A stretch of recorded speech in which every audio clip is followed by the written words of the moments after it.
Queria falar que é um prazer imenso estar aqui com vocês hoje e eu espero que minha apresentação possa ajudá-los a direcionar os esforços durante a ação de vocês. Minha apresentação vai ter dois momentos, são dois temas diferentes. Eu vou falá-los em sequência. Se à medida que eu for falando forem surgindo dúvidas, fiquem à vontade para mandar no chat. E nós vamos nos esforçar para responder a todas. Se porventura alguma ficar sem resposta, eu peço que, por favor, mandem para o e-mail. E, tão logo seja possível, nós iremos respondê-la. Eu vou iniciar minha apresentação com o tema Rede de Atendimento e Proteção às Mulheres Vítimas de Violência, especificamente em relação à atuação municipal no combate à violência contra a mulher. Eu trago aqui inicialmente algumas informações relevantes de caráter nacional, com alguns recortes estaduais, que eu peguei do mapa da violência do Instituto Data Senado. Esse primeiro gráfico, acima, ele mostra a quantidade de mulheres que declararam ter sofrido violência por homem. É uma série histórica, vai de 2005, com os últimos dados trazidos em 2023, e a gente pode acompanhar esse aumento no número de casos. A relação com a vítima normalmente é uma relação de intimidade, porque a maioria dos agressores é marido, companheiro, ex-marido, ex-namorado, e às vezes até pai, padrasto, irmão. É uma situação muito difícil de ser abordada. E o fato dele ser íntimo da vítima traz inúmeras repercussões que eu vou tratar ao longo da minha apresentação. E abaixo a gente mostra a posição de Pernambuco, infelizmente, acima da média nacional, tendo como índice de violência doméstica vivenciada ou declarada de 51% nas mulheres do estado, o que é bastante alarmante. É bom deixar claro que quando a gente fala em violência de gênero, não é só violência física, que é que costuma vir primeiramente às nossas mentes, não é mesmo?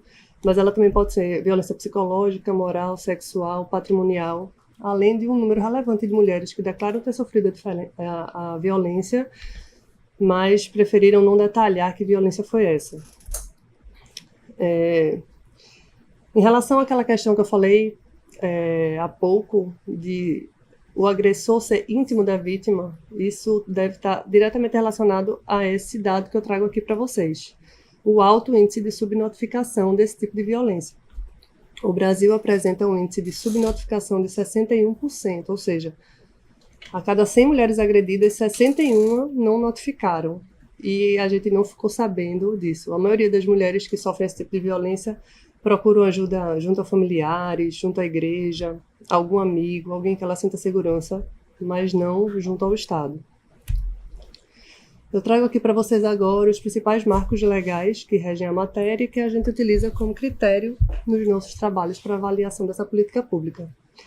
Temos, inicialmente, em 1996, foi criada a Convenção Interamericana para Prevenir, Punir e Erradicar a Violência contra a Mulher, que a gente também conhece como Convenção de Belém do Pará. E 10 anos depois foi promulgada a Lei Maria da Penha. E ela foi um importante marco legal porque ela tipifica como crime a violência doméstica. Ela amplia esse debate e inclui a necessária atuação municipal no combate à violência contra a mulher. E exige ações concretas, incluindo a oferta de serviços e a criação de organismos de proteção à mulher. Logo em seguida, foi criado esse Pacto Nacional pelo Enfrentamento à Violência contra a Mulher. Ele foi criado em 2007 e revisado em 2011, e é um acordo entre todos os entes federativos para combater essa violência. Agora eu vou falar mais um pouco sobre o que seriam esses organismos municipais de políticas para mulheres. Seriam órgãos de administração executiva responsáveis por executar as políticas públicas para garantir direitos e promover a igualdade de gênero. A depender da situação e da condição de cada município, esse organismo ele pode ser uma coordenadoria, subsecretaria, uma gerência, mas o que a gente defende de como ideal assim, é que ele seja uma secretaria, para que ele esteja apto à captação de recursos, assim, que ele possa ter orçamento próprio e possa atuar como integrador dessa política entre as diversas pastas que estão envolvidas, porque essa é uma política intersetorial que demanda uma atuação conjunta de diversas áreas. Meu colega Bruno falou há pouco aqui a questão da segurança pública. Já tivemos diversos trabalhos em relação a isso aqui no tribunal, vou mostrar mais adiante. E está tudo interligado, a questão da saúde, da educação, da assistência social, da segurança pública. Todos esses agentes precisam atuar junto para melhorar essa realidade. CEANs ou CRANs seriam a situação ideal que a gente busca aqui quando a gente fala de assistência à mulher vítima de violência. Seriam centros especializados ou de referência de atendimento à mulher. Essa mulher que foi vítima ou está em situação de risco. E eles proporcionam um acolhimento interdisciplinar, envolvendo orientação e apoio, tanto psicológico, quanto jurídico, quanto social. É fundamental ter alguma estrutura que forneça esse tipo de acolhimento a essa mulher. Porque a gente já viu que os casos de subnotificação são enormes. Eles se justificam muito em função dessa proximidade da vítima com o agressor. Então, se uma mulher não tem esse tipo de acolhimento na estrutura pública e ela, porventura, seja uma mulher que tenha coragem, digamos assim, de ir a uma delegacia prestar queixa e tenha condições de ir a uma delegacia prestar queixa depois de ter sofrido uma violência. Porque a gente sabe que existem diferentes realidades, tem muitos municípios na zona rural, a dificuldade de deslocamento de uma mulher que já está ali vitimada para chegar a uma delegacia para prestar queixa, ou de ter acesso à internet, enfim, são muitas realidades diferentes que a gente vive. Então, uma mulher que chegue a essa delegacia, preste a queixa, e de repente vá até um serviço de saúde e receba atendimento, depois ela vai voltar para a casa dela, para dormir com quem bateu nela, com quem a agrediu. Então, é uma situação realmente bastante delicada. Esse apoio precisa ser dado, ela precisa, de repente, de um acolhimento institucional provisório que garanta a segurança dela, que garanta a segurança dos filhos dela, que garanta vagas em creche, que garanta algum tipo de capacitação para que ela consiga se recolocar profissionalmente, que ela consiga se bancar, que sejam fornecidos meios de ela sair desse ciclo de violência. A gente sabe que a situação de cada município é particular e única, então as diferenças de orçamento são muito grandes, de estrutura são muito grandes. Então a gente entende que nem todo município tem condições de criar uma CEAN ou um CRAN. Mas mais importante do que ter estabelecido esse órgão físico é prestar o serviço da forma como for possível, da melhor forma possível, no caso, não é? Então, tem municípios que não têm CEAN nem CRAN, mas capacitam suas equipes dos seus CRAs e CREAs para fornecer esse tipo de acolhimento a essas mulheres. Também já chegamos a visitar município que não tinha delegacia especializada, tinha apenas delegacia comum, mas criou uma sala lilás em sua delegacia, e essa sala lilás não só recebia a denúncia, como em teoria é o que se faz na delegacia, mas ela também prestava esses encaminhamentos à mulher. Ela formou parceria com o CRAS do município, o psicólogo do CRAS, 2 vezes na semana prestava serviço à mulher que entrou via sala lilás nesse município. Tinha um espaçozinho para o filho dela estar lá enquanto ela estivesse prestando a queixa ou recebendo algum tipo de atendimento. Então, existem diversas formas de se promover essa política, a depender da realidade de cada município. O que a gente sabe é que ela precisa ser feita e tocada adiante para mudar esse cenário. O TCE vem atuando nessa temática há um tempo já, tanto sob o aspecto mais da segurança pública, agora com essa pegada mais relacionada à assistência social. A gente divide, porque internamente existe essa divisão de gerências, departamentos, mas está tudo relacionado e interligado. Então, desde 2019, a gente vem atuando mais ativamente nessa temática, mas eu chamo a atenção que em 2023 a gente realizou um levantamento da Rede Municipal de Atendimento à Mulher e a gente conseguiu dados da totalidade dos municípios do estado e de Fernando de Noronha. Esse levantamento está bem completinho, vale a pena ser visto. Na página seguinte eu botei um videozinho para vocês verem um passo a passo de como acessar esse levantamento. Ele chegou a ser enviado para todos os municípios no ano passado, mas vale a pena quem puder ir lá acessar e dar uma olhada. A partir dos dados desse levantamento, nós selecionamos alguns municípios no escopo e começamos a realizar, a partir do ano passado, mas continuando esse ano e no ano seguinte, auditorias especiais em novos municípios. Realizamos 5 em 2024, já temos 2 em fase final agora, em 2025, e seguiremos com essa proposta para ver se a gente melhora essa realidade do nosso estado.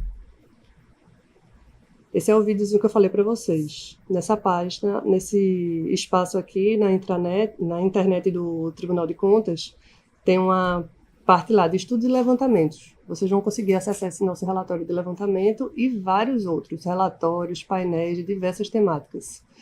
Vale a pena favoritar aí, botar na barrinha de favoritos do navegador de vocês e dar uma olhadinha. Tá sempre chegando coisa nova e relevante aí para vocês se atualizarem. Pronto, esse roxinho aí. Seguindo aqui, a partir desse levantamento, eu trago algumas informações relevantes. Como já era de se imaginar, a grande maioria dos municípios pernambucanos tem mais de 50% de sua população composta por mulheres, né? Somos maioria. Políticas públicas para mulheres não é uma política para minorias, muito pelo contrário. E, infelizmente, a gente está, enquanto Estado, num ranking muito ruim, porque Pernambuco hoje é o 5º estado brasileiro que mais mata mulheres no país. Então, é uma situação realmente urgente que precisa ser combatida. E as mesorregiões com maiores problemas para a implementação desses serviços especializados da rede de atendimento à mulher vítima de violência são o Sertão, a Agreste e a Mata. Outras informações relevantes do levantamento foram que apenas 39% dos municípios pernambucanos possuem alguma legislação relacionada ao tema.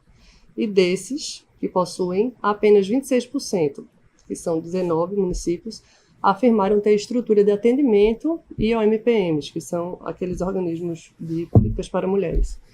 E isso é muito delicado, porque isso deixa a política pública voltada à mulher muito dependente da gestão.